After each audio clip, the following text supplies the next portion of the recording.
Lição 7. 15 de fevereiro de 2026. Título da lição: A obra do Filho. Introdução. Jesus Cristo é o Filho eterno de Deus, que assumiu a forma humana, viveu uma vida sem pecado, morreu em nosso lugar e ressuscitou vitoriosamente. Sua missão abrange não apenas o perdão dos pecados, mas a revelação do caráter do Pai e a restauração de toda a criação. Esta lição visa apresentar a profundidade da obra do Filho em 3 dimensões: sua humilhação, sua redenção e sua exaltação.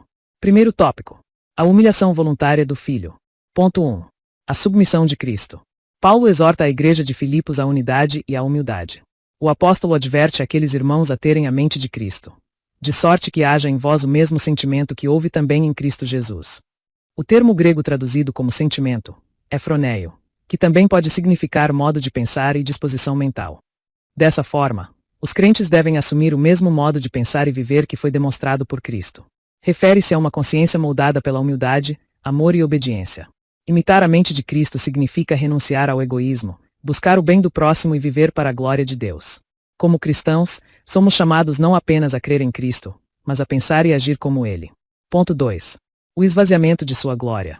O apóstolo recorda que Jesus, sendo em forma de Deus, não teve por usurpação ser igual a Deus.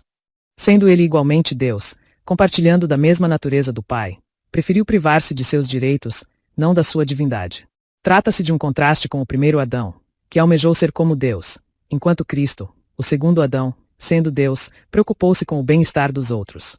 Essa realidade é confirmada quando Jesus aniquilou-se a si mesmo, tomando a forma de servo, isto é, esvaziou-se voluntariamente, do grego, kenosis, assumindo a natureza humana na forma de servo. Isso não significa a perda de sua divindade, mas a renúncia da glória que ele possuía na eternidade com o Pai. Ponto 3. Obediência sacrificial até a cruz. A obediência de Cristo foi plena, desde a encarnação até o Calvário. Na forma de homem, humilhou-se a si mesmo, sendo obediente até a morte e morte de cruz. Ele desceu à condição mais humilde e morreu como servo. Em obediência ao Pai e em favor dos pecadores, submeteu-se à humilhação da cruz. Revela a Escritura que o primeiro Adão trouxe condenação pelo pecado, e Cristo, o segundo Adão, trouxe justiça por meio de sua perfeita obediência. Essa verdade ratifica que a obra redentora do Filho está fundamentada na obediência completa de Cristo ao Pai.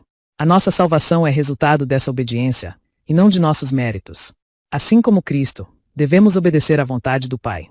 Segundo tópico: a obra redentora do Filho. Ponto 1. A ineficácia do sacerdócio levítico. O sumo sacerdote entrava no Santo dos Santos uma vez por ano, no dia da expiação, Yom Kippur, levando sangue alheio, o sangue de animais, para fazer propiciação por seus próprios pecados e pelos do povo. Esse sacrifício era repetido anualmente porque não era suficiente para remover o pecado. O sumo sacerdote terreno era uma figura, tipo, de Cristo, que é o real e eterno sumo sacerdote. O santuário terreno era uma sombra, mas Cristo entrou no céu mesmo, para interceder por nós diante do Pai. A entrada única de Cristo no santuário com seu próprio sangue nos assegura uma eterna redenção. Por ser imperfeito, o sacerdócio levítico foi substituído por um superior, o sacerdócio de Cristo. Ponto 2. O sacrifício único e suficiente. Na antiga aliança, ofereciam-se sacrifícios continuamente pelo pecado por causa da ineficácia dessas ofertas. Diferente do sistema levítico, a morte de Jesus foi definitiva, completa e eficaz. Assim também Cristo, oferecendo-se uma vez, para tirar os pecados de muitos. A expressão uma vez, do grego, hapax, indica que não há necessidade de repetição. O que ele fez é perfeito e eterno. A salvação não é por causa dos méritos ou rituais, mas ela é plena e gratuita, alcançada pela fé na obra consumada de Jesus. Cristo, ao morrer, rasgou o véu que separava o homem da presença de Deus. Não há outro meio de salvação, nenhuma outra oferta, nenhum outro nome. O Calvário é suficiente. Jesus é tudo. Ponto 3. A substituição vicária. A expressão vicária vem do latim vicarius, que significa em lugar de outro. A substituição vicária é inseparável da justiça divina. O pecado não pode ser ignorado, e precisa ser punido. Em virtude disso, Deus não poupou seu próprio Filho, mas o entregou para morrer em nosso lugar, assumindo sobre si a penalidade que nos era destinada.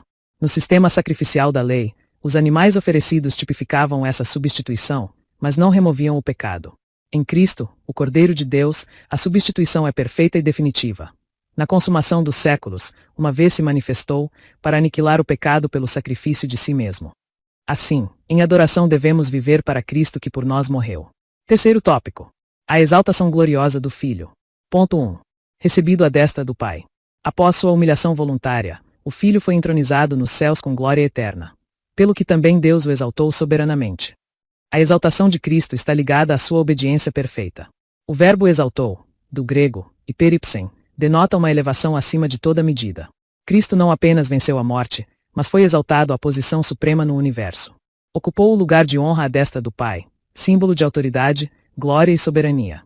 Estar assentado ali expressa o reconhecimento divino da obra completa do Filho. Cristo não apenas voltou para o céu, ele assentou-se no trono. Sua exaltação garante nosso acesso à presença de Deus. Ele intercede por nós e reina como Rei dos Reis. Ponto 2. Um nome acima de todo nome. Cristo recebeu de Deus Pai um nome que é sobre todo o nome. Na Bíblia, o nome carrega o sentido de caráter e autoridade. Dessa forma, dizer que Cristo recebeu um nome sobreexcelente, a Escritura afirma que nenhuma autoridade, seja visível ou invisível, se compara ao seu poder e posição. Isso significa que Cristo foi exaltado acima de toda eminência do bem e do mal, e de todo título que se possa conferir nessa era e também no porvir. Não existe poder algum que seja maior e nem mesmo igual ao poder de Cristo. Portanto, o nome de Jesus não é apenas um símbolo de fé, mas uma fonte real de autoridade espiritual. O Senhor delegou à Igreja o uso de seu nome, para curar, libertar, pregar e vencer as forças do mal. Ponto 3. Soberania universal e retorno triunfal. A Escritura revela que todas as criaturas se curvarão diante do nome de Jesus. Essa verdade aponta para a plena soberania de Cristo. A confissão universal de que Jesus Cristo é o Senhor se dará de duas maneiras, voluntária, por aqueles que creem e servem a Jesus como Salvador, e compulsória, por aqueles que o rejeitaram, mas que o reconhecerão em juízo. Hebreus completa a visão escatológica da soberania de Cristo, afirmando que ele voltará para levar para si os que o esperam. Essa vinda será em glória, poder e juízo. Sua glória será reconhecida por todos, para salvação ou para condenação. Ele voltará triunfante, para buscar a sua igreja e reinar eternamente. Conclusão. A obra do Filho é completa, suficiente e gloriosa, da humilhação à exaltação. Ele se humilhou para nos salvar, ofereceu-se em sacrifício vicário para nos redimir e foi exaltado para governar eternamente. Como igreja, somos chamados a viver em comunhão com essa verdade, aguardando o retorno do nosso Senhor e Salvador. Vivamos como servos daquele que nos serviu com sua vida e nos salvou com seu sangue.